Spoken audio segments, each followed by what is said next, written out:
authenticity, being authentic means what's inside is the same as what is outside. So what does that mean for a leader? If we ask ourselves as a leader, what do you believe in? What is your intention, motivation? Do you care about your people? And what is it that you want people to do? Like all these things that's inside, you can bring it out and channel that in a way that other people can also feel it. So it's aligned. Inside and outside matches. If you try to deliver something for everyone, you end up with a presentation that sometimes could be very confusing, because then it won't always be clear on what is it that you're trying to do, because you're trying to meet like everybody. My recommendation to leaders and presenters is always, who is this presentation or this story today really for?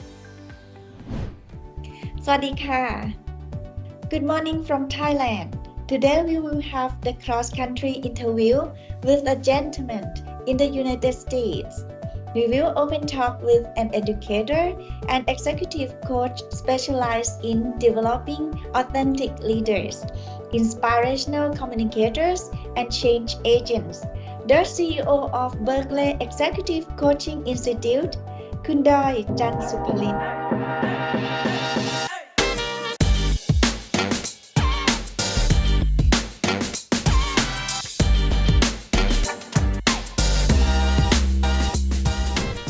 สวัสดีค่ะ สวัสดีครับ ค่ะ ขออนุญาตเรียกอาจารย์ดอยนะคะ ครับผม ค่ะ Welcome to Open Talk โปรแกรม under OPEN-TEC Tech Knowledge Sharing Platform powered by TCC Technology Group ค่ะ First of all, would you please tell us about your story and what lead you to the leadership and communication development path? Thank you so much for inviting me to be part of this conversation today. And I'm joining here from California, even though I was born and raised in Thailand, but I'm here now as an instructor at the High School of Business at UC Berkeley and also at UC Davis Graduate School of Management. And I spend half of my time teaching in level programs, master's and MBA program, focusing on leadership and organization development. And so half of my time is spent in school and with students. And most of these students are professionals who have been working in different organizations, but now coming back to complete their masters. The other half of my time, I actually spend with companies, organizations around the world. And these are leaders at different levels, whether it's from the top executive level to management in different levels. And both here in the United States, but also around the world, including Thailand. So I actually travel to Thailand a lot to help companies as they're looking how to improve their leadership in the organization.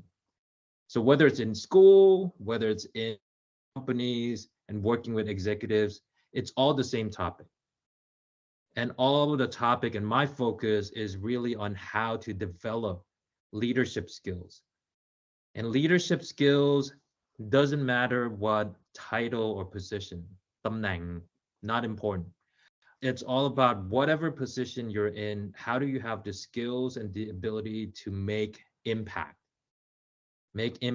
on your colleagues, on your community, on the world around you. And that's what I'm interested in. So the courses focus on different areas of how you could be a better leader and also somebody who can make impact. I also do a lot of one-on-one coaching. So one-on-one executive coaching with different leaders from around the world. Now, my work coming here today, I wasn't always a teacher. And I spent the earlier part of my career actually in management and in finance. So for about 13 years, I did different things from business strategy all the way to risk assessment of companies and But the other important part of my role back then is to lead teams. And I had people in my team who worked in different countries. So the challenge of how do you manage and motivate and lead people who come from different backgrounds, different levels of experience, also different age, different culture, was something that I always found very interesting. So when I came back to do my MBA, during the time I met a professor there, his name is Dr. Mark Rittenberg. And he was talking about how we engage and work with people from different, because that is a challenge that I face all the time. And so then I started working with him and understanding what he does and the research behind it, and then seeing how it can be applied to different companies and people in the workplace. And I tried it myself. And when I realized that actually there's a better way to manage people, there's a better way to motivate people. So that decision from finance into teaching, because I want to be a part of helping different companies and different people create that kind of better leadership. So that's how I'm doing what I'm doing now. I heard that you specialize in the developing the authentic leader. So could you please explain a little bit about the meaning of authentic leader? Why should leader be authentic, and how to develop the authentic selves and live the values? Yeah, when I was younger, when I was just starting to try to figure out how to be a manager, to be a leader, a lot of the training, the teaching back then was that there is a model of what a good leader is supposed to be. And our job is to basically try to copy and become that model. And it doesn't always work, because when you try to just copy a model and it's not really your style, it's not really something that is connecting with who you are, you end up sometimes either you don't do it well, because you can, it's not you, or you end up looking fake. Then people think like you're trying to be somebody who you're not. Leadership, though, is we're trying to move away from that. And we're saying like, what if we don't have to try to copy a model and try to be something? What if there's a different way? So authenticity, being authentic, means what's inside is the same as what is outside. So what does that mean for a leader? If we ask ourselves as a leader, what do you believe in? What is your intention, motivation? Do you care about your people? And what is it that you want people to do? Like all these things that's inside, you can bring it out and channel that in a way that other people can also feel it. So it's aligned, inside and outside matches. And that's what authenticity is. So then when we work with leaders to develop this authentic leadership, it's two parts, right? Because one part is the leader to think and reflect on yourself. We ask them to think, what kind of leader do you want to be? What are the values that are important for you? What are the stories that make you who you are? What is your style? How do you communicate? So they have to do a lot of self-assessment. But then the other part two, is then developing the skill to then be able to express it to other people in a way that connects to what you're trying to do. Because you might have a good idea, but if you can't share it in a way that people will understand or make the impact, it doesn't work. So it's a two-part practice. Self-awareness, but then how do you express it in a way that others can also see it? And when you can do both, then that's when you start to have that authentic leadership. Inside and outside are aligned and the same. Okay, so we have to have our self-awareness and can express that Yes, to other you have to people. do both. Okay, and อาจารย์ดอยคะ what are the key elements of the storytelling and creative leaders? Well, I teach a class at the university here called Storytelling for Leadership. And when people come into that class, they usually are thinking about three different questions: the why, the what, and the how. So the why question is, why do we have to tell stories? And even more important, why do I have to tell my own story? Why? And there's a lot of people I've worked with in the high-tech industry in Silicon Valley, engineers, very technical. And sometimes the perception is that the story is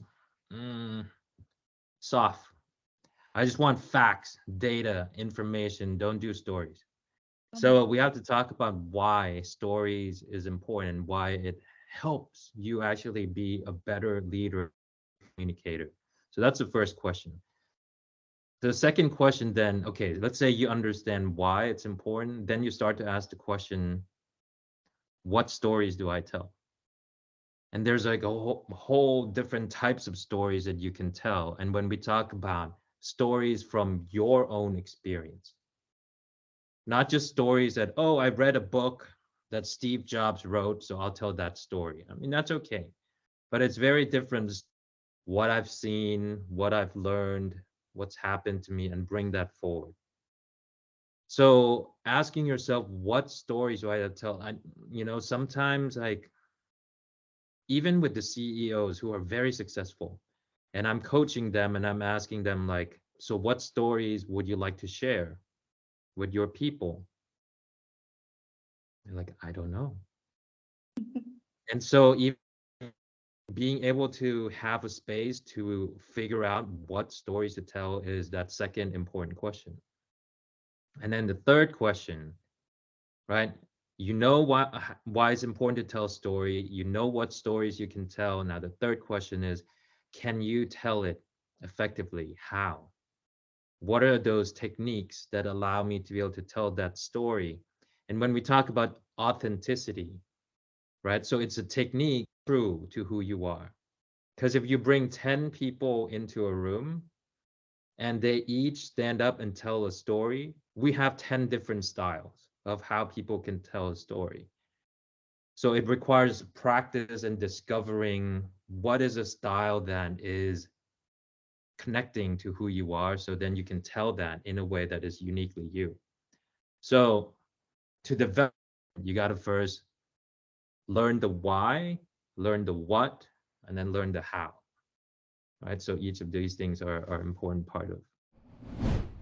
So the key elements is related to why, what, and how, right? And all very important, right? And sometimes some of us maybe have more answers in one of those questions. So we have to spend more time on the other questions and they're all connected. All three are connected. So you tell us about that key element. Now, how do you make the storytelling interesting and how to connect well with the large number of the audience and be the powerful communicator? Yeah, this is a difficult question. But the one important part in that question I want to focus on first is connecting to the audience. I think this is very important because if you're going to be telling a story or delivering a speech or giving a presentation, all right, we got to ask, who is it for? Who is it for? It's not for you. And in fact, if you get up there and you do it for yourself, the audience is going to know then you're not doing it for them. So whenever we tell stories, whenever we present, there's an audience, whoever it is, then that it's for. So when we talk about how do I connect to the audience, well, the first question to ask is, who's your audience? And it requires a level of understanding, and sometimes we even call it empathy, to be able to connect with the audience. And if I want to convey this message and I'm looking at this audience and I'm asking myself, how will I help them understand what I'm saying? And if you really try to learn about your audience and really think and care about the audience, then you're going to already start to make some choices around what is the right story for this audience. Because a different audience could want to hear something different for them to be able to connect with. So the first step in figuring out how do I connect with an audience is to first ask, who's the audience? And then the other question that I always ask is, well, it's a two-part question. What is it that I want them to know and understand? And how do I want them to feel? Questions, how do I want them to know and understand? This is like all logic.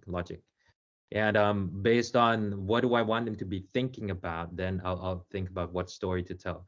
But how do I want them to feel? If I'm sharing this information and I want them to feel excited about it, I want them to feel inspired, I might choose a certain story because when I share that, it will inspire them and get them excited. And it would also remind me of how I should tell that story. I mean, if you have a good story, but you tell it in a way that is like very boring, the reaction from the audience is not going to be excited. It's going to be like, oh, this is so boring. So if you remember how you want the audience to feel, it's going to remind you how you should tell that story and even what kind of story to tell. Now, going back to your question, how do I connect to a large audience? Question is a little bit harder because when we talk about large audience, you could have very different audience, very different needs, different ways of thinking, right? And so my perspective on this is you cannot deliver a message that will target every audience. And I know some people might, but this is a very important perspective for me, that if you try to deliver something for everyone, you end up with a presentation that sometimes could be very confusing, because then it won't always be clear on what is it that you're trying to do, because you're trying to meet like everybody. My recommendation to leaders and presenters is always, you decide, who is this presentation or this story today really for? You got to decide. So if you have two groups of people in a room, one group knows a lot about this topic, right? They're very smart. They do a lot of things already with this topic. The other half of the room doesn't know much about it, not familiar at all. You got to decide today, what is the most important thing? If today is make sure that I help everyone understand, so by the time they walk away from this meeting, everybody understands this. Okay, if that is your goal, then you got to tailor the story or the message to this group that doesn't know much about it, right? The group that knows a lot might feel like, well, I already know this, true, but there's still some ways that you can connect with them to not make it boring for them. But first, you got to decide it's for the people who don't know a lot, sure they learn, right? So make a decision of what that is for. Otherwise, you end up with a presentation or a story that either it's too hard or too easy, and then nobody benefits from it at all. But then you might need to have a different message or a different story for a different audience. So this is my perspective, that you can't connect to all the audience all the time. You got to be clear on who it is. And the thing then also is helpful in preparing as a storyteller and a speaker is to always tell yourself, not everyone in the room is going to like your message. You're not going to be able to make everyone like what you have to say. And it's interesting, Kunsom, that when people hear that and they think about it, all of a sudden it reduces the stress and the pressure that we put on ourselves. Because most of the time when you ask like speakers why they're nervous, because they're always thinking, what if somebody in the room doesn't like what I have to say? And then I put a lot of stress. And I said, well, yeah, it's going to happen. It's impossible that you're going to make everybody like your message. But the important is the target audience. Do they connect with what you have to say? Never mind the other ones who's not your target audience, but the one who you're actually targeting, do they connect with it or not? That is the question you need to be thinking about. Don't worry about the ones who's not your target audience if they don't connect with it, right? And then all of a sudden you're like, oh, yeah, I'm putting a lot of stress on myself, and it's not possible anyway to make everyone like it. I hope that answers the question. Yes. Yeah, I learned that this is the new thing that I learned. Actually, when we meet the last group of the audience, we try to like to do the message that cover the whole audience, but it may not be possible. Yeah, but just to to be cover. clear, it is possible to engage everyone in the audience. Like, for example, if I know that in the room there's the group that knows a lot about this topic and a group that knows little about it, but I want to engage this group that knows a lot, I'm going to change the style of how to deliver the message a little bit. Instead of me telling everything, I might say, raise your hand if you've heard about this technology before. Then, the people who know about it will raise their hand. And then I'll say, I'd love to hear from two people. How would you describe this technology in your own words? And then somebody who raised their hand will then say, okay, I'll say them. And then they'll say something. And then they're like, great, add to that. So then that's a way to engage the people who know about it, but still achieve the goal of helping the people who don't know understand it, right? So that's an example of where the target audience is the people who don't know, but I can also engage the people who know and make them that message that I'm delivering. Oh, okay. So that's the smart way to make them more interactive, right?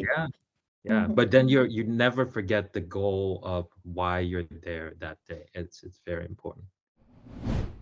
This skill set for the communication skill, how to apply this skill sets to lead the team and make the positive impact to the world.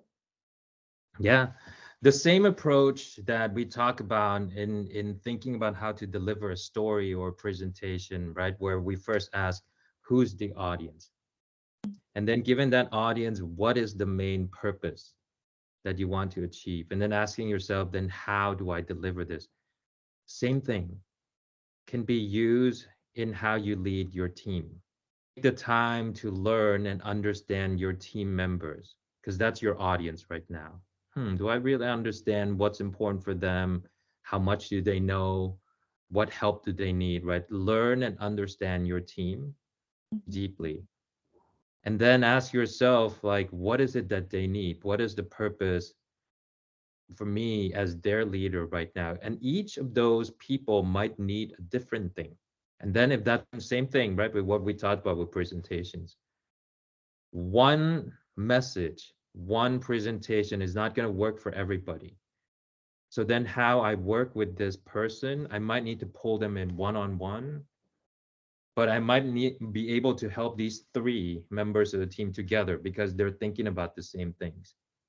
And there are some things that I can talk about in a team meeting, but some things will need to happen one-on-one because they're different levels.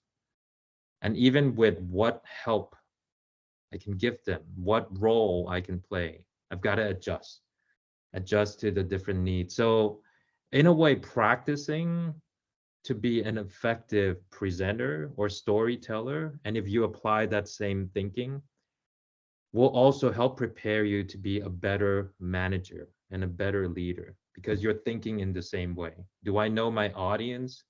Am I clear that I want them to achieve?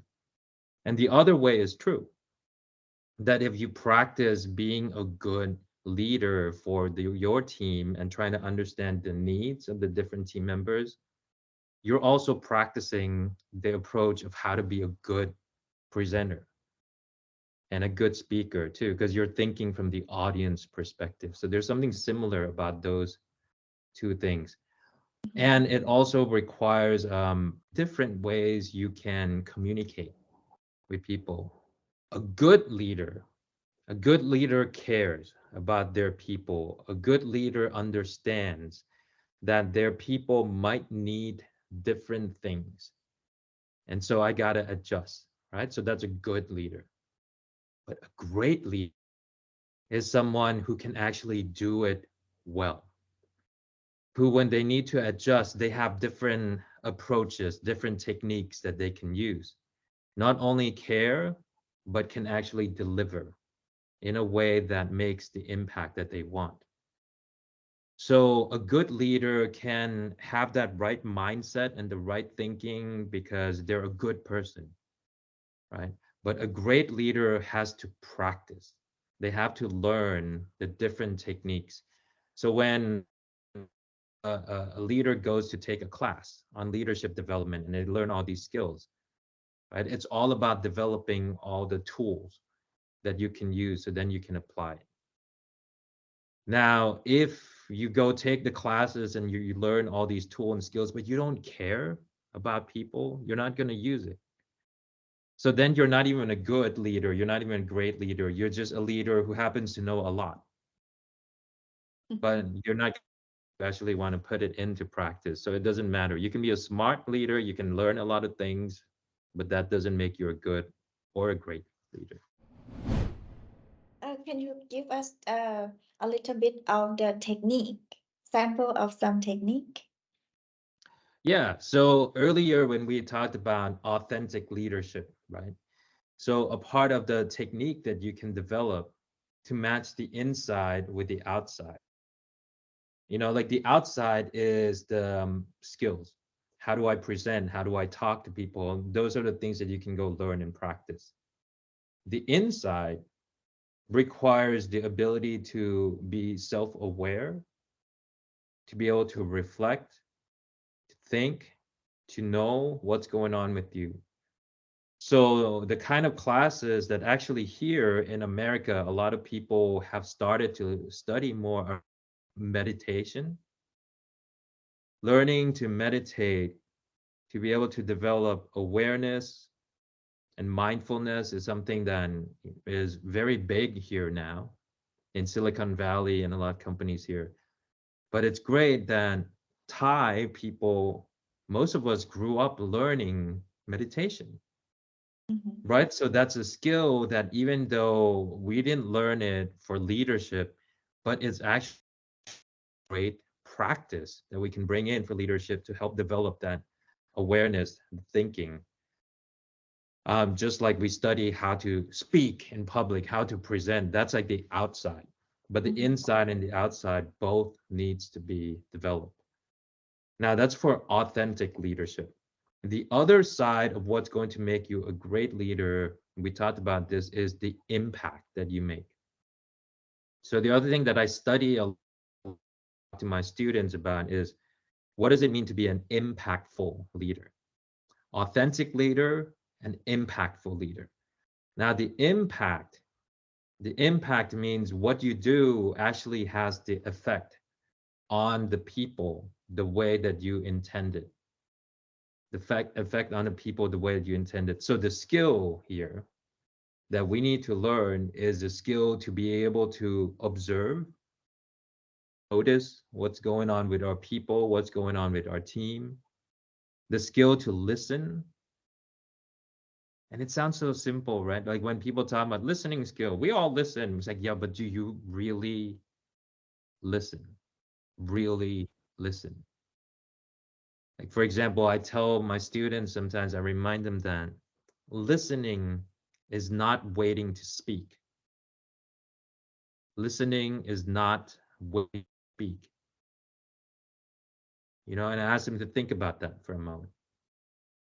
Because so often we show the person like we're listening, but actually we're just waiting for them to stop talking so then we can talk. Or that somebody is sharing something and you're already solving the problem in your head. So then when they're done, you give the answer. So when you're solving the problem, you've stopped listening to them because you're thinking now, you're listening to the other person. But it's totally different to listen fully and complete the listening before you think, how do I solve this? And then you give the answer, like two very different approach. So that's just an example of what does it mean to develop awareness of people. And then the ability to adapt. We talked about this earlier, that a great leader needs to be able to adapt to the different things, to be able to think on the, in a lot of uncertainty, you can't plan ahead of time, but to say, okay, let's adjust, let's adapt. So that's another skill that a lot of leaders now like to learn, the skill to be able to think on their feet quickly, because that's an important part of being impactful. So I would recommend any leaders listening to this, then you're going to want to develop both authentic leadership, which is inside and outside, line, but also impactful leadership. And impact means the ability to understand what's going on with your audience and with your people, but then the ability to adjust, because you can make an impact if you adjust to whatever is happening in front of you. อาจารย์ดอยคะ Can the introvert be a good storyteller? I'm an introvert. I'm an introvert, and a lot of the speakers and people I've met, can also be an introvert.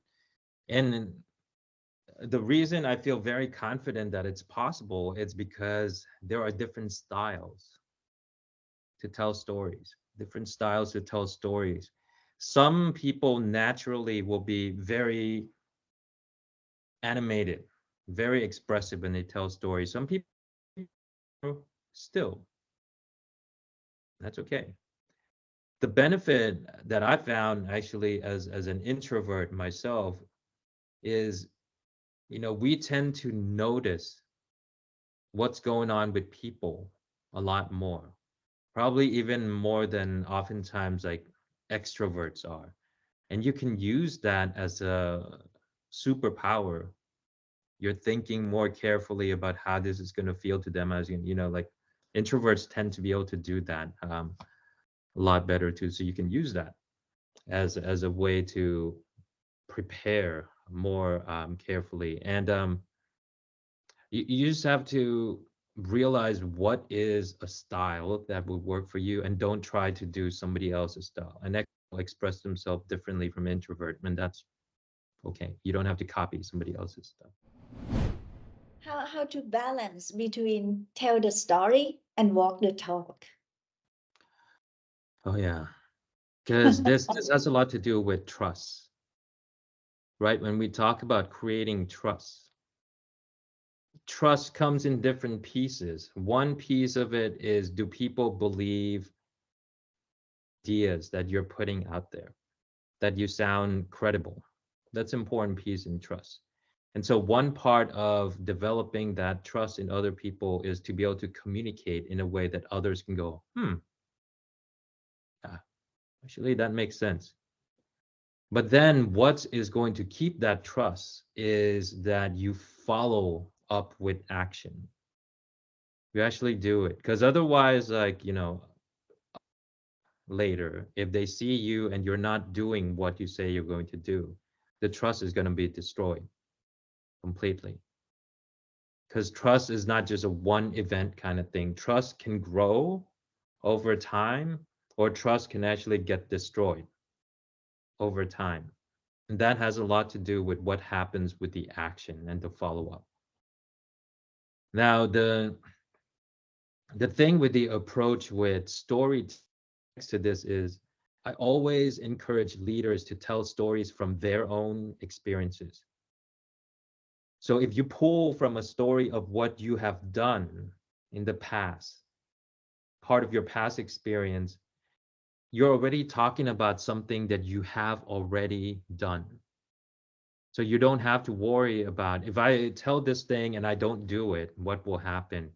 Then of course, if it's consistent, that you did that in the past and in the future, you also do it. So there's something consistent about that, then that's great. But already as a start, you can build trust with people if you help them learn that, hey, I know this because I've already experienced it. I've already been through it, right? So it helps address this thing around like, versus action? Do you walk the talk or not? Well, I'm going to tell you a story about how I've actually done this. So you're already telling a story of something when you already walk the talk, right? So that can also help with this also. Some digital and technology leaders are struggle with creating an inspirational story. What's your recommendation of how to start? Well, it actually, I always tell people that for you to genuinely enjoy telling stories, you have to enjoy listening to stories.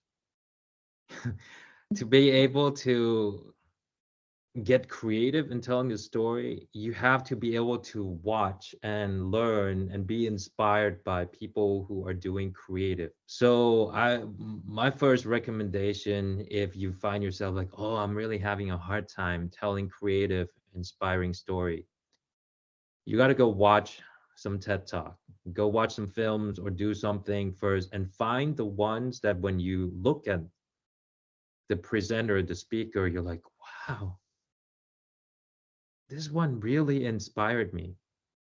And then once you find a few of these, ask yourself, what is it about that storyteller that makes you go, wow, I like that? Because that's already going to inform you a little bit about what could be your style. Because you know, there are going to be some talks that other people like that when you watch it, you're like, I don't like it. Then don't worry about that. Watch different ones until you find something and you're like, wow, that's really good. So that was the first step. Step then is to explore different options. So go take a class, go take a workshop, practice, try different ways of doing it, even if it's something that is out of your comfort zone. Even if it's something that you're like, I don't know, I don't normally do that. It's okay. Try it anyway, because in that process, you're going to discover something. Because most of the time with anything that we do, it's never like, oh, wow, it's great. Everything was perfect. Never happened. Or it's usually not like, oh, everything's bad, everything's not good. It's usually something in between, right? It's like, well, I mean, okay, it's not bad, but it could be better. Or it's like, it's pretty good, but if I were to do it again, I'll change something. Most of our discovery outside of that comfort zone is somewhere in between. And so this is where when it comes to storytelling, we got to try different approaches, and then you're going to discover something that feels more like, yeah, this is probably more of how I should do it. So find inspirations, try different things, even things that are not what you normally do. And 3, you got to practice. It's one thing to have inspiration, it's one thing to learn, but if you don't practice, storytelling is one of those things where you just got to try. You just got to do it. And sometimes it'll be great, and sometimes it won't be that great. I can improve, but you got to practice.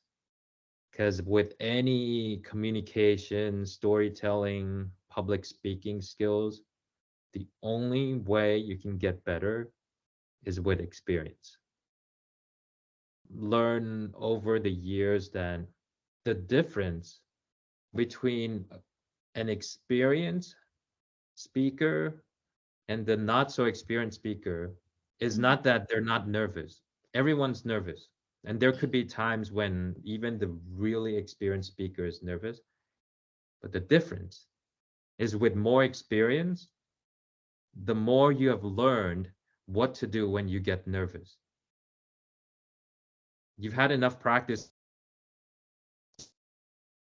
And I'm so excited. And you have a technique of how you do it, right? And that only comes because you've practiced enough of that technique.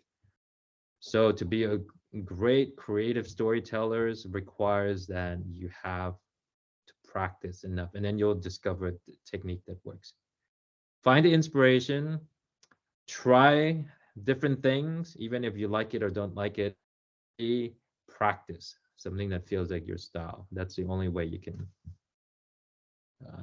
you can develop yourself. Would you like to tell us a little bit about your training class in Thailand?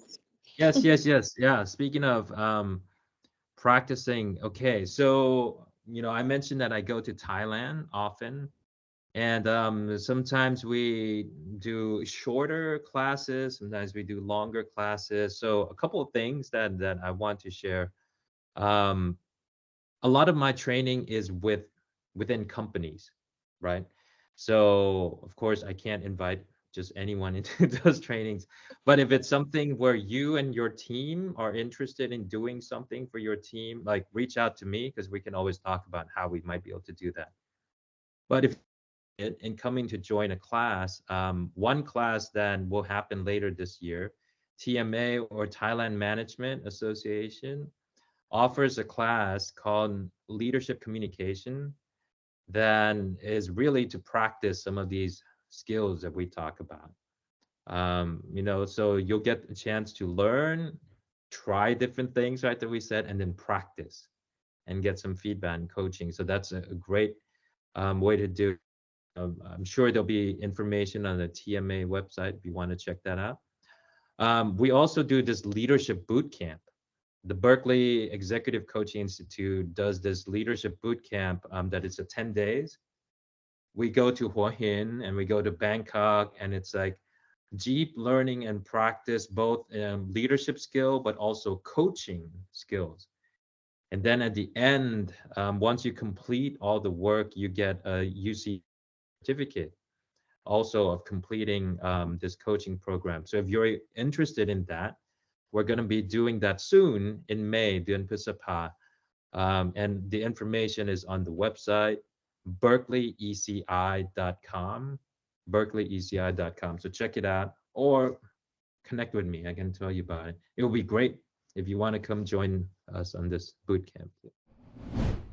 Interesting. Ajahn, lastly, could you please give some key takeaway for our audience? Let's see. Well, one thing I'll say, and this is important, when we talk about authenticity, when we talk about impact, and when we talk about trust, and storytelling, all of this is one thing I always try to remind myself is that you have limited time with people. Sometimes, like right now, some of you are listening to this talk. It might be the first time you're hearing from me. It might be the only time in life that you hear from me. I always think about, how do I make each interaction impactful? Connect with someone. Every time you interact with someone is an opportunity to build trust, is an opportunity, if you're not careful, that you might end up destroying trust. Every time you connect is an opportunity to make an impact and to make a difference. So at the end of the day, I always think about the quality of the interaction. If this is the only time we talk in life, if I feel that at least I've made the most of this one interaction, and the impact that we leave, even if there's one thing that makes a positive impact on the person, then I've done a good job. And I think it's the same with leadership and with everything that we're talking about here.